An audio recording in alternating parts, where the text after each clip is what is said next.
Kakiwa pale juu kwanza kanalipuka. Kwanza ule mwanga, si unaona mtu anapopiga picha ile flash. Kenyewe kakitoa ile flash. Wote wale mlioiona hiyo flash mnafariki. Acha na kupigwa vyuma kwamba chuma kimeingia kichwani. Hii haina chuma yenyewe hiyo kitu. Wale walioona ule mwanga wanafariki. Cha pili, ule mungurumo wa sauti. Sauti ni kubwa, yaani sauti inapiga kubwa, mtu matumbo yanafumuka. Yaani mtu aliye chini kanapigia pale juu pale chini kwa sababu ya sauti. Unajua mtu ana matundu kwenye mwili kama pua, mdomoni, masikioni. Kwa hiyo sauti inaingia kwenye mwili wa mtu, inafumua mwili. Naona maneno haya? Hapo bado kiko hewani, mlishaisha wote.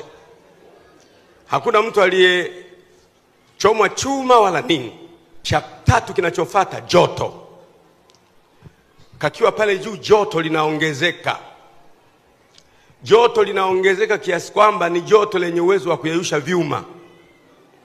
Na joto la kuyeyusha vyuma linaivaa Dar es Salaam yote Dar es Salaam yote, uwezo wa kuyeyusha vyuma. Sericious maelfu. Yaani maana yake chuma kikubwa, chuma kinageuka kinakuwa uji. Kwa hiyo lile joto sasa, nyie wenyewe sio kwamba mnaungua, mnapotea.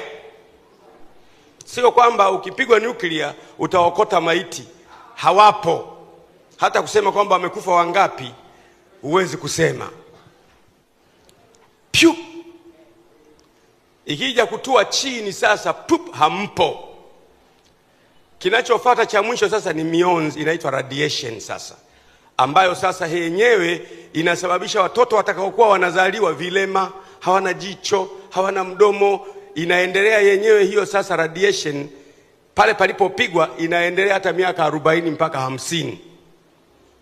Kidude hiki sio kila mtu anaweza kuruhusiwa kuwa na nuclear. Wanaangalia kwanza hii nchi wana akili timamu. Kwa hiyo kuna nchi zingine zinang'ang'ana kuwa na nuclear, na zenyewe zinang'ang'ana. Wale wakubwa hawa niliyosema, hawa watano wanaiangalia hii nchi hii na akili timamu. Wanasema hii nchi haina akili timamu. Ikipata nuclear hii inaweza kufagia popote. Kwa hiyo inazuiwa. Tumekuzuia wewe. Kwa nini nyie mnazo? Akili yako wewe tunavyokuona hivi. Akili yako wewe bado mawaluwalu wewe. Tulia kidogo. Kwa nini